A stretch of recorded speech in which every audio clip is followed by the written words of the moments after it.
Before we begin, we should pay respect to the Buddha. Please follow me. Namo tassa bhagavato arahato samma sambuddhassa. Namo tassa bhagavato arahato samma sambuddhassa.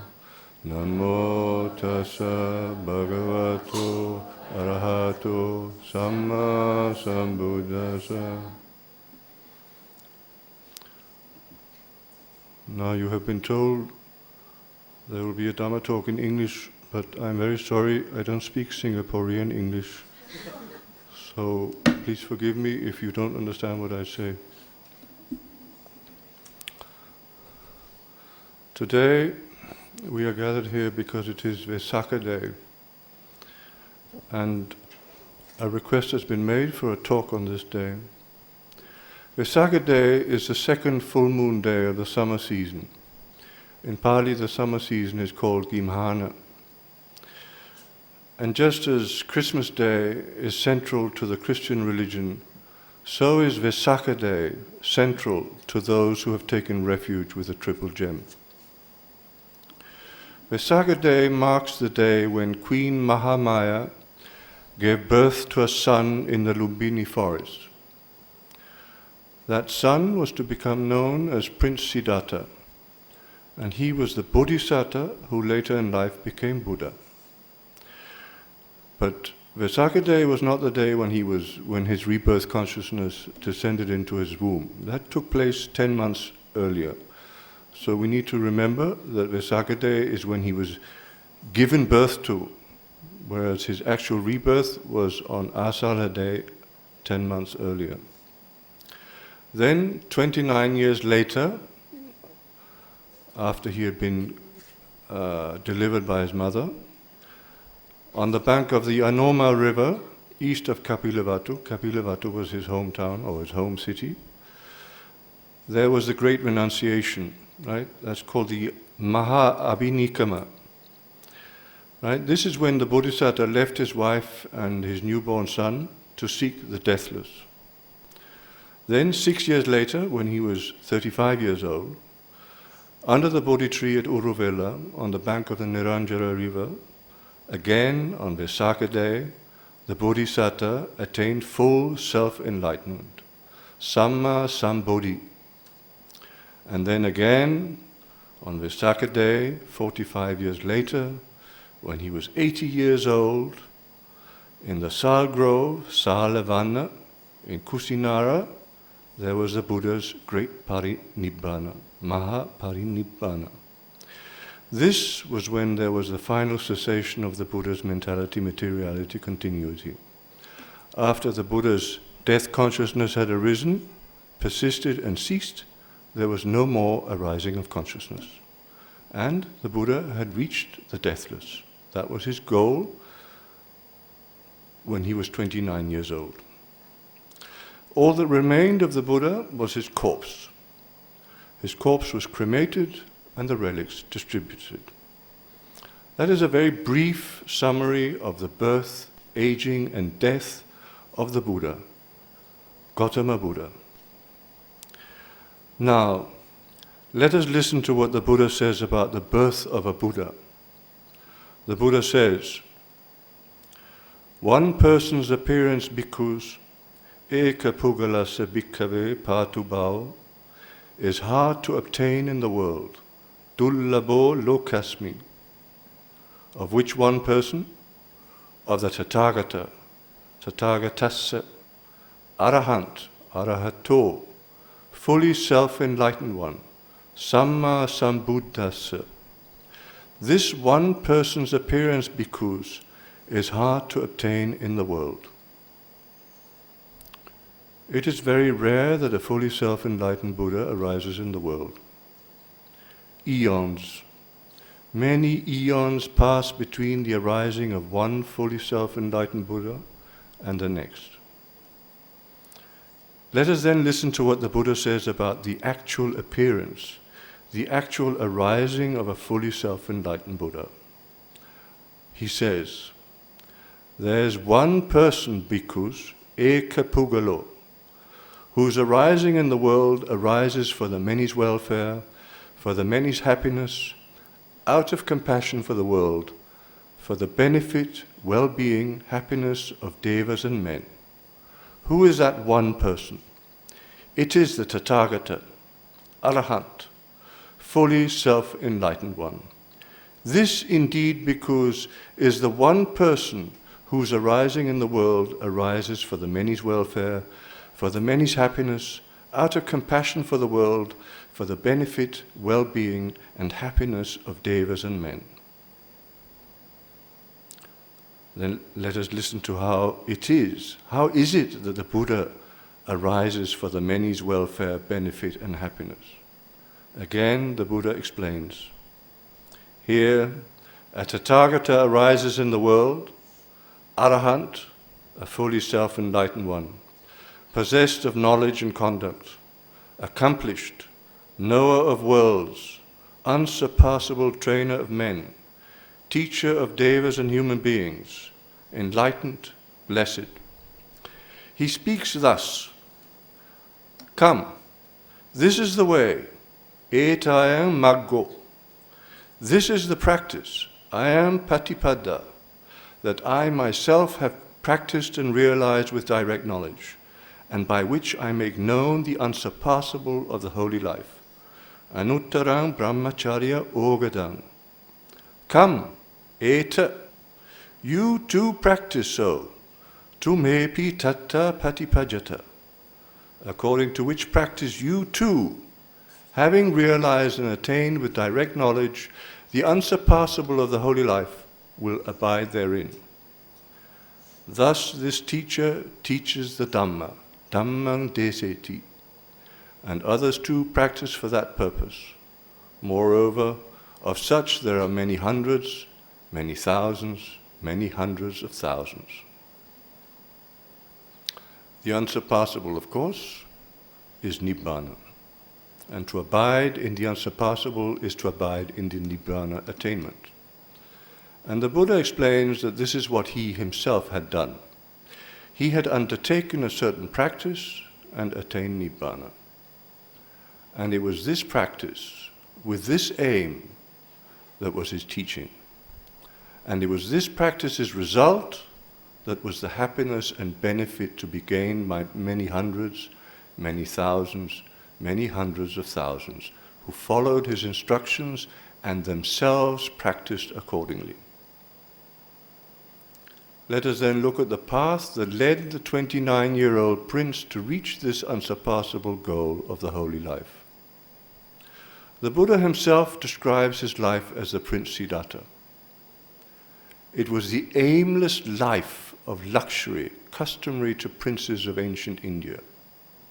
The Buddha explains, "Before my enlightenment, bhikkhus, while I was still only an unenlightened Bodhisattva, I too, being myself subject to birth, sought what was also subject to birth. Being myself subject to aging, sickness, death, sorrow, and defilement, sought what was also subject to aging, sickness, death, sorrow, and defilement." The Buddha was here engaged, the Bodhisattva was here engaged in what the Buddha calls the ignoble search, anarya pariyesana. And in saying he was only an unenlightened Bodhisattva, the Buddha is referring to himself as he was before he became a Buddha and Arahant. Being yet unenlightened, a Bodhisattva is by his very nature an ignorant common person, putujana. Hence, says the Buddha, the prince's life was aimed at wife and children, men and women slaves, goats and sheep, fowl and pigs, elephants, cattle, horses and mares, gold and silver.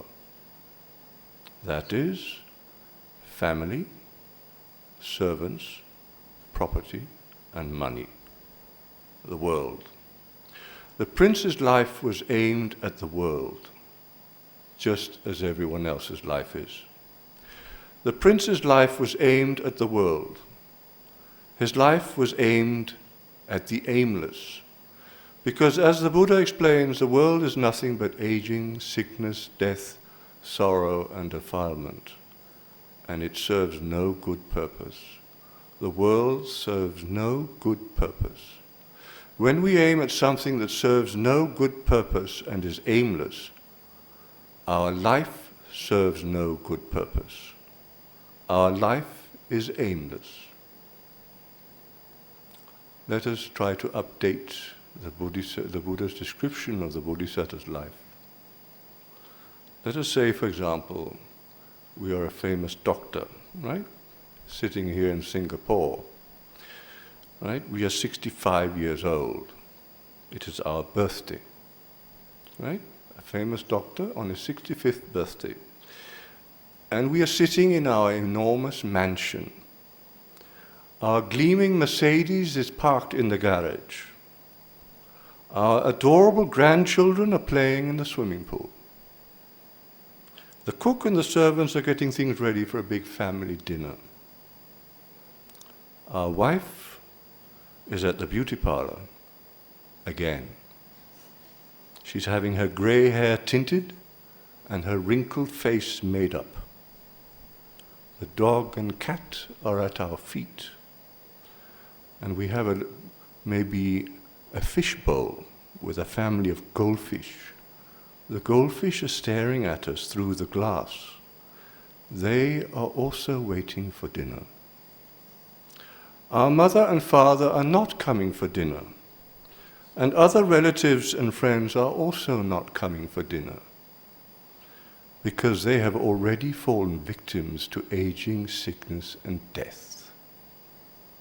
They are in the grave. We can then look at our gold Rolex wristwatch, and then we can ask ourselves, have I done something truly useful with my life? And then what do we see? Right? We look back over our life. If we view our life with rose-tinted glasses, we smile with satisfaction. We smile with pride at all the gleaming technology at the hospital. Patients respectful and grateful as we strut through the wards. The important articles we have published in all the international medical journals. The important conferences and lectures abroad and at home. Our array of credit cards and bulging bank accounts. Our seaside villa, the priceless furniture and bric-a-brac, our tailor-made suits, our handmade shoes, the Mercedes and the Jeep, the yacht, the swimming pool, golf at the prestigious club with other important people, the exclusive restaurants, and our happy and smiling friends and family. That is looking at our life with rose-tinted glasses. If we view our life with tintless glasses, we see 40 years of patients pouring into the hospital every day of the week, morning, noon, and night, with all their ailments, and 40 years of doctors and nurses working round the clock, frantically trying to relieve the patient's suffering. We see the patients will never stop coming because their ailment is rebirth, and rebirth cannot be cured with tablets or an operation. So we see 40 years of patients running aimlessly into the hospital, helping us become aimlessly rich and aimlessly famous, and then they have run aimlessly out of the hospital again, unless they have been carried out in a coffin. Every morning we read the aimless newspaper, including the hallowed business pages. And every evening we watch the aimless news, including the hallowed sports roundup. And all we see is the same aimless running on. It is everywhere and everyone. At the end of the day, our life is the same as the life of the goldfish. They swim round and round in circles in their little fish bowl, and we too run round and round in circles. And if we look into the future, we see the aimless running on go on and on into the next grave, into the next grave, the next grave, and on and on and on. Looking into the past, we see the aimless running on has no beginning. And looking into the future, we see the aimless running on has no end either. The paths of glory lead but to the grave. This is the reality of samsara. The Buddha explains, whenever bhikkhus you see anyone in distress, in misery, you can conclude, we too have experienced the same thing in this long course. Why? Because inconceivable bhikkhus is the beginning of this samsara. A first point of the rushing on and running about of beings hindered by ignorance and fettered by craving is not known. For many a long day, bhikkhus, have you experienced suffering, anguish and disaster and swelled the graveyards.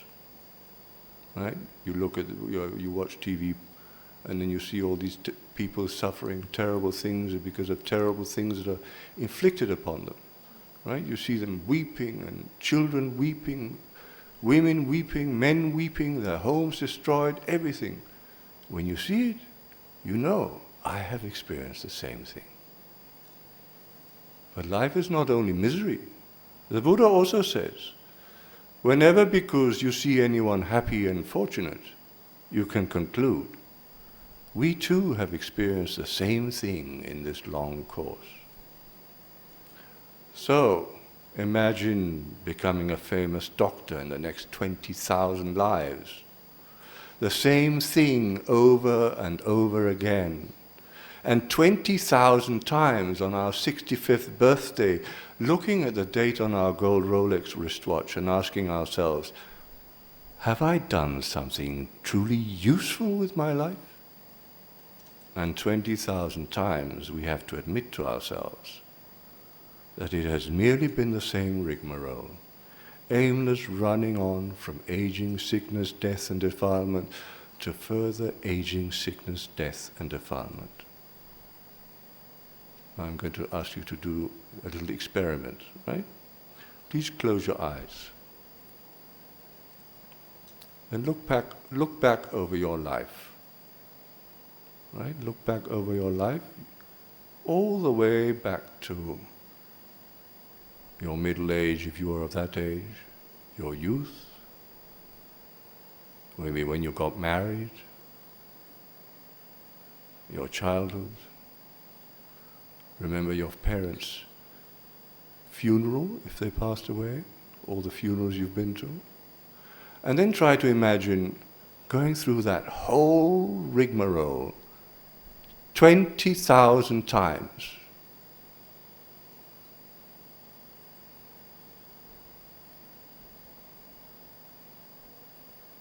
Okay, what does it look like? Please answer my question. What does it look like? Going through all that 20,000 times. Yes? What does it look like? Answer? Tedious and tiring. Right? It's not only 20,000 times, it's maybe 200,000 times or 200 million times. It was this kind of reflection on the realities of life that made Prince Siddhartha decide to stop the ignoble, aimless search and undertake what the Buddha calls the noble search, Arya Pariyesana, to seek what he calls the unaging, unailing, deathless, sorrowless, and undefiled supreme security from bondage. In other words, to seek Nibbana. It was this kind of reflection on the realities of life that made Prince Siddhartha think of no longer going into the aimless world, but out of it. The Buddha says, Before my enlightenment, while I was still only an unenlightened Bodhisattva, I thought, household life is crowded and dusty. Life gone forth is wide open. It is not easy while living in a home to lead the holy life utterly perfect and pure as a polished shell. Suppose I shave off my hair and beard, put on the russet robe and go forth from the home life into homelessness. And eventually the Bodhisattva left home, although his parents, as they are even today, were against it. The Buddha says, later, while still young, a black-haired young man endowed with the blessing of youth, in the prime of life, though my mother and father wished otherwise and wept with tearful faces, I shaved off my hair and beard, put on the russet robe, and went forth from the home life into homelessness. The Bodhisattva was 29 years old. The Bodhisattva went forth into homelessness and practiced meditation under two teachers. In both cases, he mastered their teaching, and in both cases, he realized it too was aimless. The meditation they taught was aimed at a rebirth in a higher world, but he wanted enlightenment, which means no more rebirth in any kind of world. So the Bodhisattva undertook extreme self-mortification, right? For example, not breathing, not eating, exposing himself to the weather of all sorts, and he brought himself very close to death. So extreme was his exertion. And 5 other ascetics, because of his example, they thought that he was surely going to attain the highest. They became his companions. But after 6 years of this, the Bodhisattva realized this too was aimless. And then he remembered how as a child he had attained the first jhana, and he decided that had to be the way to enlightenment. And so he gave up the self-mortification. Again, he took normal food, he regained his strength, and because of this, his 5 companions left. They thought he'd given up. And so the Bodhisattva was alone. Then on the full moon day of May, VESAK day, the Bodhisattva sat down under a Bodhi tree and determined not to get up until he was enlightened. Using mindfulness of breathing, anapanasati, as his meditation subject, the Bodhisattva attained the 1st, 2nd, 3rd, and 4th jhana. And in the first watch of the night, using the power and light of his 4th jhana, the Bodhisattva recollected countless past lives. This is the knowledge of recollecting past lives. Pubbhe nivasa anusati jnana. It's what the Buddha calls the first true knowledge, patama vicca. In the second watch of the night, the Bodhisattva developed the divine eye, dibbe chakku. And with the divine eye, he saw how beings die and are reborn in different rounds of existence, under good and bad circumstances, according to their good and bad karma. This is the knowledge of the divine eye, dibbe chakku jnana. It is what the Buddha also calls the second true knowledge. And in the third watch of the night, says the Buddha, when my concentrated mind was thus purified, bright, unblemished, rid of imperfection, malleable, wieldy, steady, and attained to imperturbability, I directed it to knowledge of the destruction of the taints. Asavanam kaya jnanaya. Destruction of the taints are 3. The sensuality taint, karmasava, the coming into existence taint, bhavasava, and the ignorance taint, avijjasava. The taints keep us going on in samsara. Destruction of the taints is enlightenment and arahantship. The Buddha explains his destruction of the taints first by way of his understanding the Four Noble Truths, in terms of suffering, dukkha. I understood as it really is, this is suffering. Idam dukkham. I understood as it really is, this is the origin of suffering. Ayam dukkha samudayo. I understood as it really is, this is the cessation of suffering. Ayam Dukkha Nirodho. I understood as it really is, this is the path leading to the cessation of suffering. Ayam Dukkha Nirodha Gamini Patipada.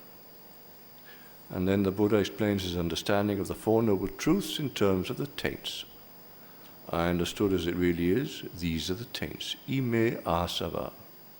I understood as it really is, this is the origin of the taints. Ayam asava samudayo. I understood as it really is, this is a cessation of the taints. Ayam asava nirodho. I understood as it really is, this is the path leading to the cessation of the taints. Ayam asava nirodhagamini padipada. So, suffering is related to the taints. When the taints are destroyed, there is enlightenment and arahantship, and that is the end of suffering. It is the end of aimless running on in samsara, for it is the complete end of rebirth. The Buddha explains, when I knew and saw thus, my mind was liberated from the taint of sensuality, from the taint of coming into existence, and from the taint of ignorance. When my mind was liberated, there came the knowledge, it is liberated. I understood, birth is destroyed, kina jati. The holy life has been lived, vusitam brahmacharyam. Done is what had to be done, kattam karaniyam. There is no more coming to any state of being, naparamitataya. This is the knowledge of destruction of the taints. Asavana kaya jnana. It is what the Buddha calls the third true knowledge. Tutiya, tatiya, vijja, right? One knowledge, first watch, one knowledge, second watch, and the last knowledge in the third watch.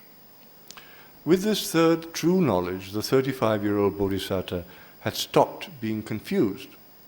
Samulho. For he had attained to true knowledge, vijja, and he was now an arahant and Buddha. An arahant and Buddha is unconfused, samulho. The Buddha explains, him I call unconfused who has abandoned the taints, asava, which defile, bring renewal of coming into existence, give trouble, ripen in suffering, and lead to future rebirth, aging, and death. For it is with the abandoning of the taints that one is unconfused. The Tathagata has abandoned the taints which defile, bring renewal of coming into existence, give trouble, ripen in suffering, and lead to future rebirth, aging, and death. With the first true knowledge, the Bodhisattva saw how he had through countless eons run on aimlessly in samsara. With the second true knowledge, the Bodhisattva saw how our good and bad karma decides the manner in which we run on aimlessly in samsara. And with the third true knowledge, the Bodhisattva saw how he was no longer going to run on aimlessly in samsara. To stop running on aimlessly in samsara is, as the Buddha said, the aim of the noble search. It is the aim of the holy life. It is what has to be done. Realizing he had done what has to be done, the Buddha was inspired to express it in verse. These verses arose from within him. And he said, Aneka jati sansara sandavisang anibisang gakara kangavesanto dukkha jati puna punang. Through many births going on, running along, not finding the house builder sought, suffering is birth again and again. The house the Buddha is speaking of here is coming into existence of a being.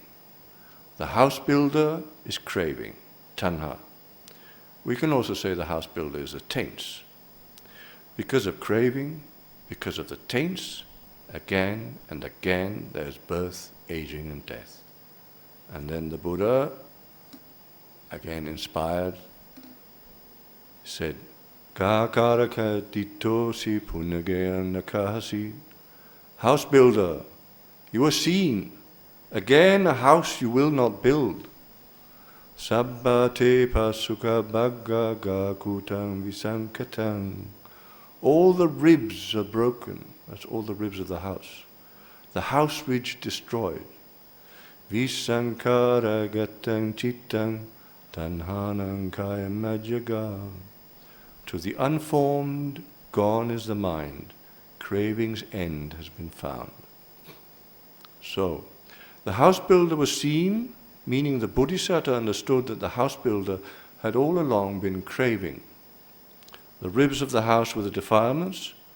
The house ridge was ignorance. Right? The house ridge is the pole at the top of the house where all the ribs of the house meet. And it's called the ridge pole. Right? When ignorance is destroyed, the whole edifice collapses. The same, you destroy the ridge pole, then the whole house collapses. This is old-fashioned construction. And ignorance is destroyed when the Four Noble Truths have been fully realized. Realizing the Four Noble Truths is how all Arahants and Buddhas become Arahants and Buddhas.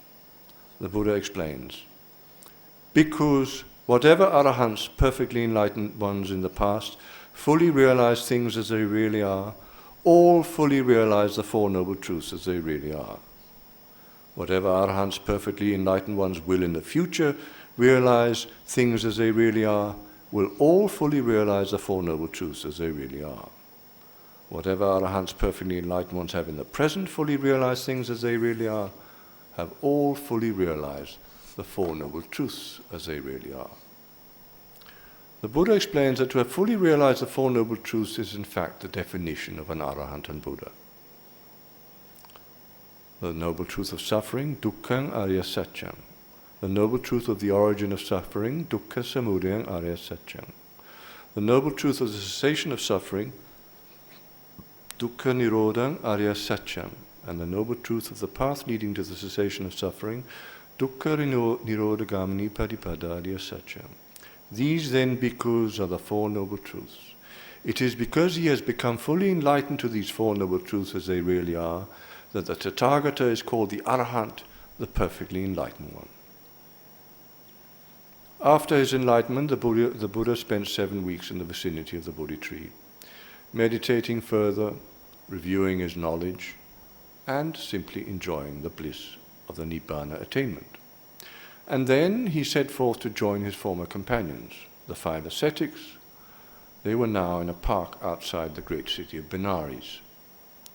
And on the full moon of Asadha, in July, he gave his first Dhamma teaching, the Dhammacakkappavattana Sutta. We'll just look briefly at the Dhammacakkappavattana Sutta because there the Buddha explains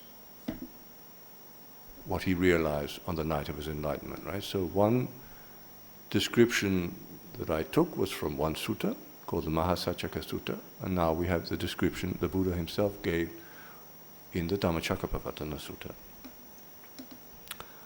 The Dhammacakkappavattana Sutta begins, "Thus did I hear. On one occasion the Blessed One was living at Benares in the deer park at Isipatana. There he addressed the bhikkhus of the group of 5, the Panchavaggiya bhikkhus. He said, 'These 2 extremes bhikkhus ought not to be followed by one gone forth from the house life. What 2? There is the practice of indulgence in sensuality, kamesu kamasukhalikanu yogo, which is inferior, hino, vulgar, gammo, of the common man, putu janiko, ignoble, anarya, and without purpose.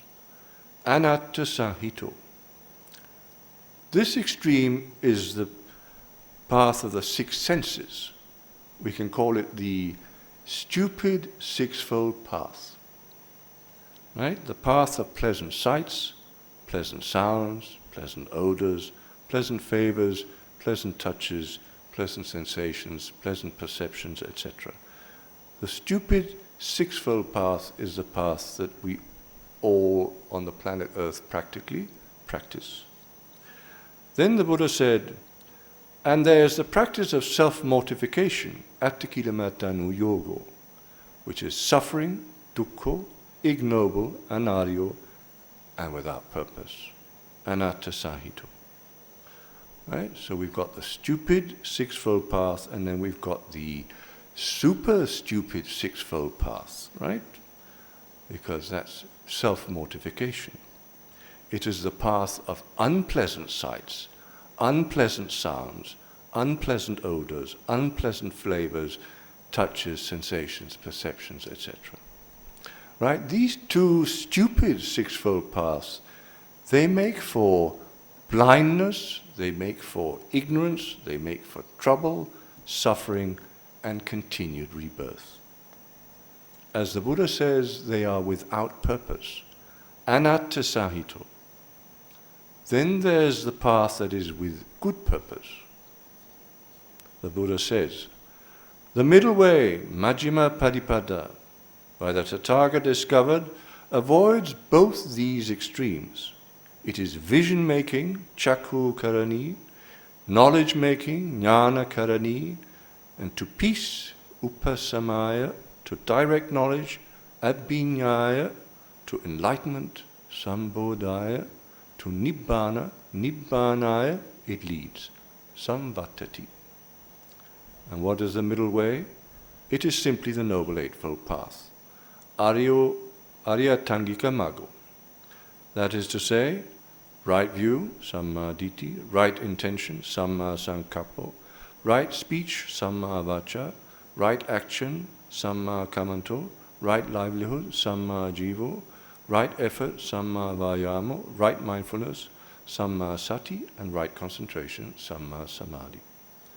That is the middle way by the Tathagata discovered, which is vision-making, knowledge-making, and to peace, to direct knowledge, to enlightenment, to Nibbana it leads.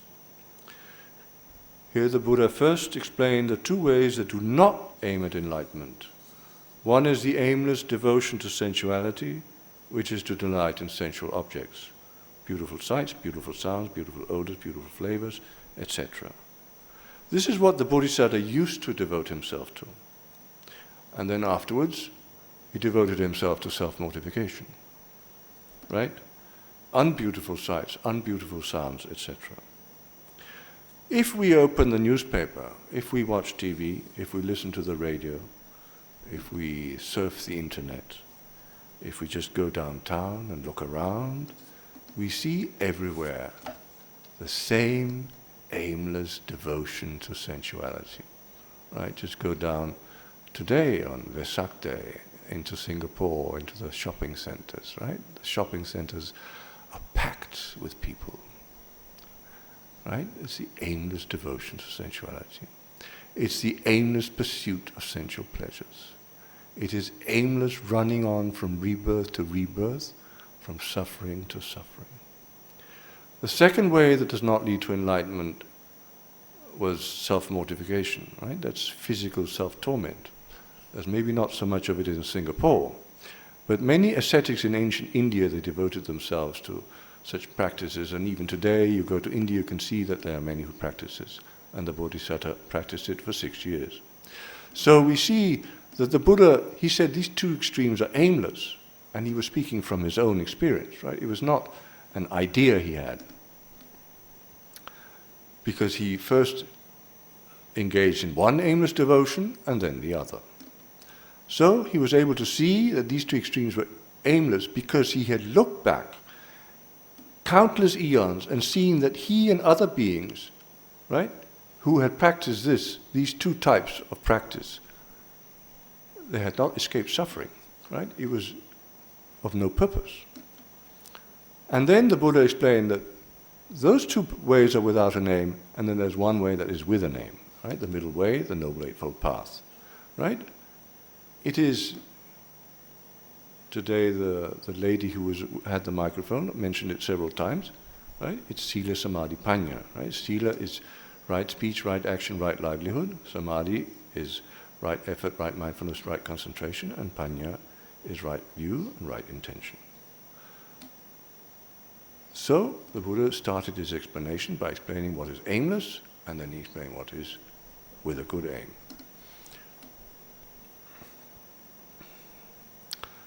By doing this, the Buddha put the 5 ascetics' minds at rest, right? Because when they saw him, they thought, this is the one who gave up. And so they have faith in him, but their minds are not quite at rest. Then he explains to them, what we did was a waste of time. And then their minds are at rest. Because if he just plunges into the Dhamma, they can't receive it. Their minds need to be at rest. And so, having explained to them what we did was a waste of time, then he begins to explain the Dhamma. And so, he explained the Four Noble Truths. He said, this because is the noble truth of suffering, Dukkha Arya Satyam. Birth is suffering, jati pi dukkha. Aging is suffering, jara pi dukkha. Sickness is suffering, vyadi pi dukkha. Death is suffering, maranam pi dukkha. Association with what one dislikes is suffering, appiyehi sampayogo dukkho. So dissociation from what one likes is suffering, piyehi vipayogo dukkho. Not to get what one wants, it too is suffering. Yam picha na labati tampi dukkha. In short, the five aggregates of clinging are suffering. Sankitene panchupadana kanda dukkha. This is the first noble truth, the noble truth of suffering. Dukkha Arya Satya. What does dukkha mean? The text explained that du means bad, as in dupute.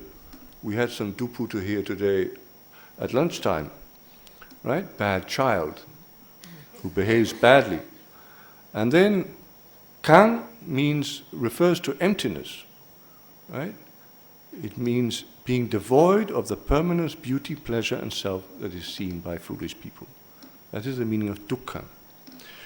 In English, dukkha is usually translated as suffering, and there's no need to discuss it. This is probably just as good a translation as any, but dukkha is much more than suffering, right? It's much wider and much subtler. Because dukkha refers to every kind of discomfort, every kind of disease, and every kind of displeasure that we experience. And ultimately, even pleasure can be dukkha, right? Breaking a leg is dukkha. But breaking a cup is also dukkha, right? Breaking one's heart is dukkha, and breaking the law is dukkha. Breaking one's word is dukkha, and breaking into tears is dukkha. But even breaking into laughter is dukkha. And as the Buddha says, dukkha is nothing less than the five aggregates of clinging, panchupadana kanda. The five aggregates of clinging are matter, rupa, sensation, vedana, perception, sanya, mental formation, sankhara, and consciousness, vijnana. Without the five aggregates of clinging, the dukkha of breaking a leg, of breaking a cup, of one heart, etc., would not exist. So, the five aggregates of clinging are the same as dukkha. This is the first noble truth. Then the Buddha explained the second noble truth, the noble truth of the origin of suffering, dukkha samudaya arya satya. This because is the noble truth of the origin of suffering, dukkha samudaya arya satya. It is the craving that produces renewal of coming into existence, accompanied by enjoyment and lust, and enjoying this and that. In other words, craving for sensual pleasures, kama tanha, craving to come into existence, bhava tanha, and craving to go out of existence, vibhava tanha. Renewal of existence is rebirth, and it is caused by craving, which is endless delight and greed. We want always to be happy and not suffer, and that makes us suffer. Suffering arises out of the desire not to suffer. The text explains that our craving manifests in three ways. Craving for sensual pleasures, that is craving for beautiful sights, sounds, odors, flavors, touches, and tangibles, and craving for beautiful mental objects, such as beautiful sensations and perceptions. Craving to come into existence is to assume that these things will last forever, including oneself. It is a manifestation of the eternalist view. It is to think that one has an indestructible something that goes on living forever and ever. And then there's craving to go out of existence, which is to assume the opposite. In all cases, it is a delight in and craving for life that keeps us running on aimlessly in samsara. Then the Buddha explained the third noble truth, the noble truth of the cessation of suffering. Dukkha nirodhang arya satcham. This, bhikkhus, is the noble truth of the cessation of suffering. Dukkha nirodhang arya satcham. It is the remainderless fading and ceasing, giving up, relinquishing, letting go, and rejecting of that same craving. This is nibbana. Craving is where there is suffering, and if we put an end to craving, we put an end to suffering. There is no other way. Look into the world and see how we and everyone else is running aimlessly on, trying to put an end to suffering by making the world beautiful. All the time we try to make sure that there are only beautiful sights, beautiful sounds, beautiful odors, beautiful flavors, beautiful touches, sensations, etc. We even go to war to get it. Do we succeed? Do the patients stop running into the hospital? Can the doctors and nurses ever see an end to their work? Yes or no? Why doesn't it work? Because we are looking at the result instead of the cause. A Buddha looks at the cause, and he says that if we put an end to craving for sensual pleasures, put an end to craving to come into existence, and put an end to craving to go out of existence, we will have put an end to suffering. Then the Buddha explains the fourth noble truth, which is how to go about putting an end to craving, how to go about putting an end to suffering. That is the noble truth of the path leading to the cessation of suffering, which I have already mentioned several times. It is right speech, right view, right intention, right speech, right action, right livelihood, right effort, right mindfulness, and right concentration. This is the only way to put an end to suffering. And this is where the Buddha shows that he's a Buddha. Because the Buddha explains that there are many wise people who understand that life is suffering, although they don't perhaps understand the extent of the suffering. There are also many wise people who understand that the origin of suffering is craving, although they do not understand the extent of that craving. And there are also some wise people who understand that the end of craving is the end of suffering. Right? This we can find in the teachings of other teachers than the Buddha. But there's only one who knows how to go about it, and that is the Buddha. Only the Noble Eightfold Path can put an end to suffering, and only a Buddha discovers the Noble Eightfold Path. Having then explained the Four Noble Truths, the Buddha explained to the five ascetics that his enlightenment constituted knowledge, wisdom, insight, and light with regard to 12 things that had not been heard of before. The noble truth of suffering, the noble truth of the origin of suffering, the noble truth of cessation of suffering, the noble truth of the path leading to the cessation of suffering, and that the noble truth of suffering should be understood, and that he had understood it. The noble truth of the origin of suffering should be eradicated, that he had eradicated it. The noble truth of the cessation of suffering should be realized, and that he had realized it. The noble truth of the path leading to the cessation of suffering should be developed, and that he had developed it. Right? That's 12 things. 3 things for each noble truth. And the Buddha explained that so long as he did not know and see these 12 things, so long did he not claim to be enlightened. But knowing and seeing them, he knew he was enlightened. And, says the Buddha, knowing and seeing arose in me thus: my liberation is unassailable. This is the last birth. Now there is no renewal of coming into existence. That was it. The Buddha knew, as do all Buddhas, that at his death, at his parinibbana, which took place 45 years later, he would never again appear anywhere in any whatsoever realm of any whatsoever kind of existence.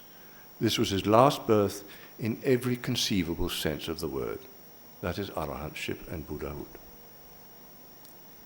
The 5 ascetics rejoiced at the Buddha's word, and the Venerable Kondanya, one of them, attained stream entry. But they were not the only ones who had been listening. Thousands and thousands and thousands of devas and brahmas had also been listening, and many of them had also attained stream entry. And with their attainment of stream entry, the wheel of Dhamma, Dhammachakra, had been set into motion. This was the beginning of the Buddha Sasana. Now, what does it mean that the wheel of Dhamma has been set in motion? It means that there was once again the opportunity to stop running aimlessly along in samsara, from birth to birth, from death to death, from suffering to suffering. There was again the opportunity to run for Nibbana, the end of all that. There was once again the opportunity to do as the Buddha himself had done, and not only for human beings, also for devas and brahmas. Understanding this, the lowest devas cried out. At Benares, in the deer park at Isipatana, the incomparable wheel of Dhamma has been set in motion by the Blessed One, not to be stopped by any ascetic Brahmin, Deva, Mahara, Brahma, or anyone in the world. And the devas in the Ram above heard the cry, they gave the same cry. And the cry traveled all the way up to the highest Brahma Ram. The 10,000-fold world system shook, and immeasurable glorious light appeared in the world. From that day on, there was again the opportunity to say no thank you to suffering and rebirth, and yes please to the end of suffering and rebirth. Yes please means to realize the Four Noble Truths as they really are. That is why the Buddha says, those bhikkhus whom you have compassion for and who think you should be listened to, whether friends or colleagues, relatives or kinsmen, them should you urge, make begin and establish in realizing the Four Noble Truths as they really are. Out of compassion, for 45 years, the Buddha provided people with the opportunity to realize the Four Noble Truths as they really are. He provided them with the opportunity to put an end to the aimless running on in samsara. He provided them with the opportunity to do something truly useful with their lives. That opportunity still exists. Come, this is the way, etayam maggo.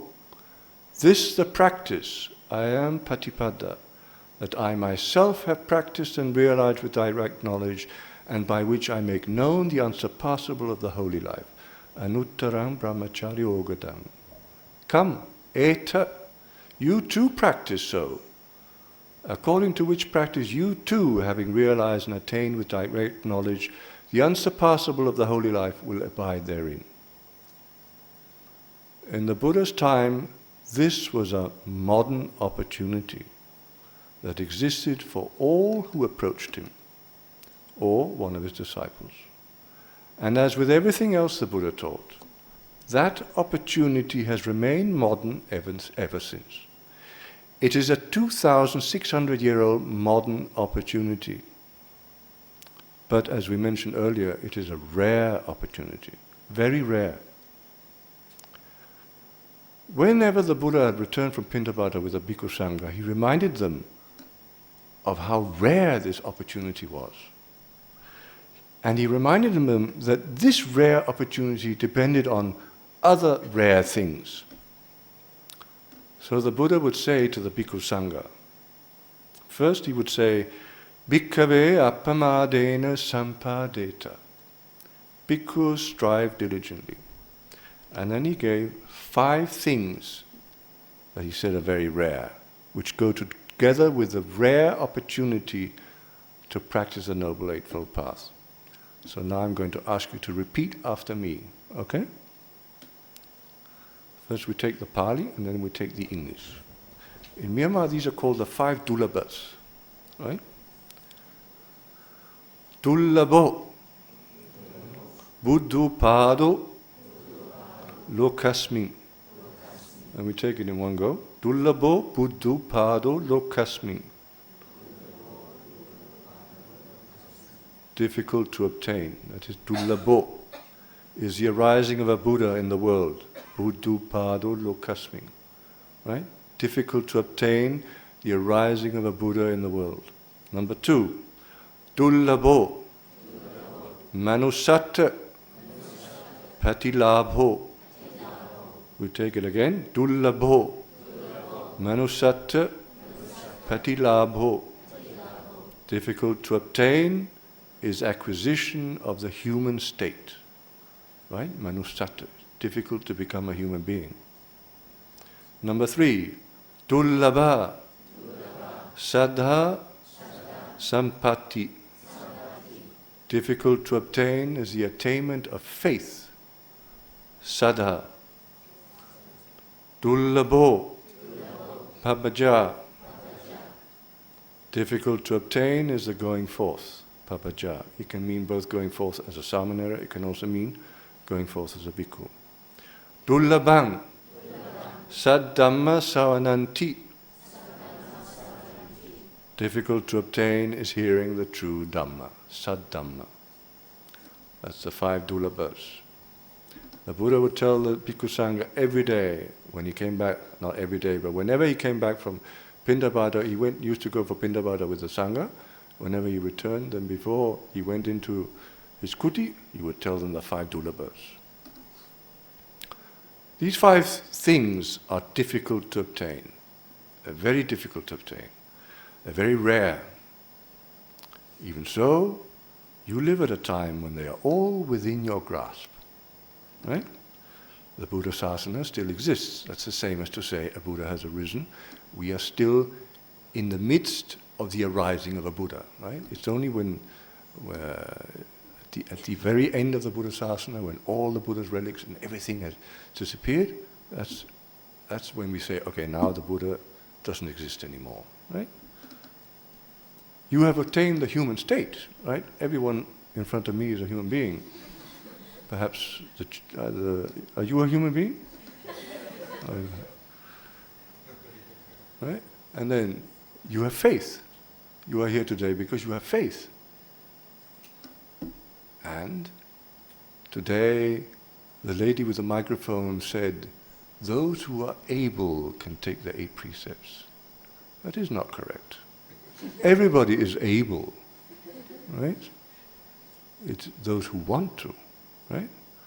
And you are able to go into the holy life if you want to, because you have the Buddha Sasana, you have human existence, you have faith, so you can go forth. You all know men and women who live like you, right? Who live like you in Singapore. There's one sitting right here, right? And there's another one upstairs, right? They were living in Singapore. And they lived like you. A life of no good purpose, right? An idle life. And what did they do? They went forth. Dullabho papaja. They did it. They were like you, and you can, if you dare, you can try to be like them now. Right? And then, even though the Buddha Sasana is in a very bad state now, and it's getting worse every day, it is still possible to hear the true Dhamma. The texts still exist, the Pali texts. And teachers who understand and teach according to those texts, they also still exist. So that means all these 5 phenomena are within your grasp.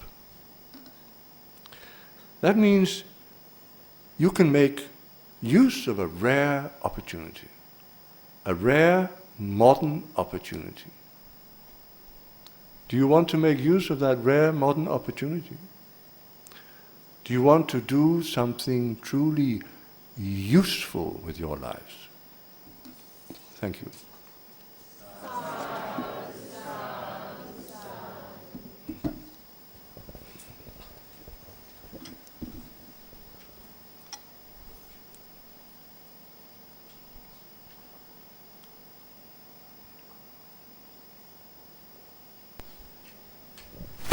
Thank you very much, Bhante, for the inspiring Dhamma talk. Does anyone have any questions or comments for Bhante?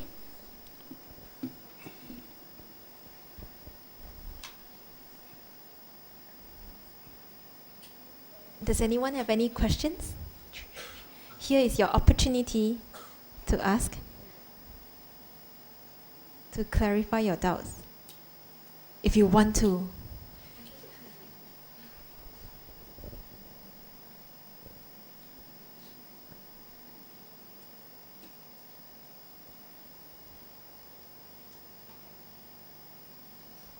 Usually that's what they say. If you have no questions, it can only mean one of two things. One, Bhante's Dhamma talk was so clear, you have no doubts, no question at all, and now you're all so inspired that you want to do something really useful to your life. But then, maybe you want to ask Bhante how to do it. Maybe they didn't understand my English. No, it's very clear, Bhante. Thank you. Bhante, maybe I can start with a question.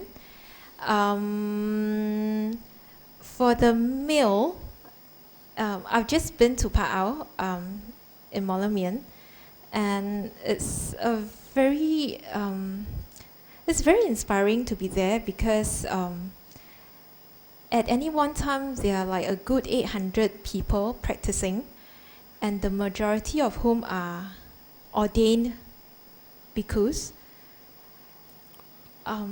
It's very inspiring to be in that setting. However, as a female, I do feel a sense of, I can't put it in words, but because in these days, the lineage of the bhikkhunis is no longer in existence at least in the Theravada tradition. So does it mean that out of the 5, the papaja is, not available for the females anymore? The papaja refers to either the samanera ordination or the bhikkhu ordination, and a woman can now, it's not a papaja according to the Pali text, she can't become a samaneri, but she can, in Pa-Auk, the nuns, I think they actually have to observe 10 precepts, and they are encouraged, and from what I understand, most of them practice as if they were bhikkhunis. So that opportunity is there. The only thing is that some are a bit disinclined because they feel that the facilities are not so good for nuns. But many are very happy to be nuns in Pa-Auk, and they get a lot of support from the Bhikkhu Sangha. They get teachings, and there's a lot of Dhamma support for them. So I have not associated much with the Sereles, but I have had association with one Serele who helped me with some bookwork, and according to her, that's the most important thing is the Dhamma. It's not the facilities and all that. And in Pa-Auk, as you say yourself, it's a very inspiring environment. And there are those, including foreigners who have lived in Europe, who are happy there. So the going forth for a woman, it still exists. Thank you very much, Bhante. Does anyone have any questions?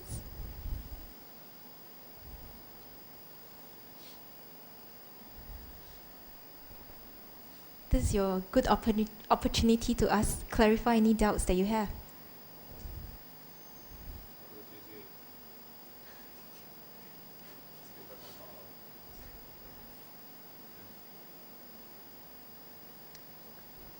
A very common observation that is made, I mean, I've heard a couple of Dhamma told by the Pausado in Singapore, is that, oh, but we live in Singapore, right?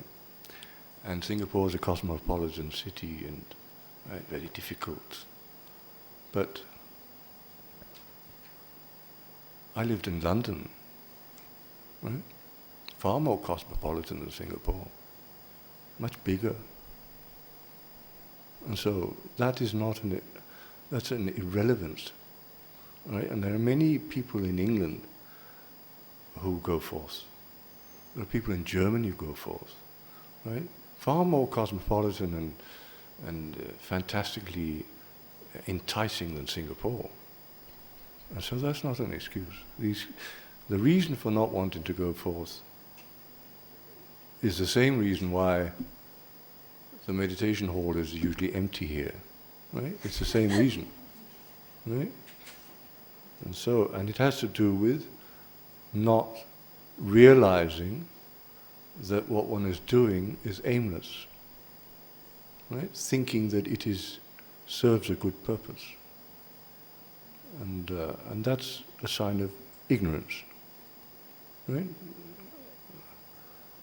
And the only way to overcome that ignorance is to reflect on the past and the future, right? To reflect, what will I be doing in 20 years? What will I have done in 20 years? And then one can only see, right, it's a waste of time. And so all these reasons for not going forth, they're all invalid. They don't count at all. Right? Then it's better just to say, I'm too attached, I'm too stupid, I'm too lazy, I'm too fearful, I'm too that and the other. Right? Then if one is honest in that way, then maybe one thinks, oh, how can I be like that? And then maybe one can push oneself, because just to settle back into a bad excuse, that can destroy everything. Okay, so there are no questions. Then that's the end of the Dhamma talk. Sadhu, sadhu, sadhu.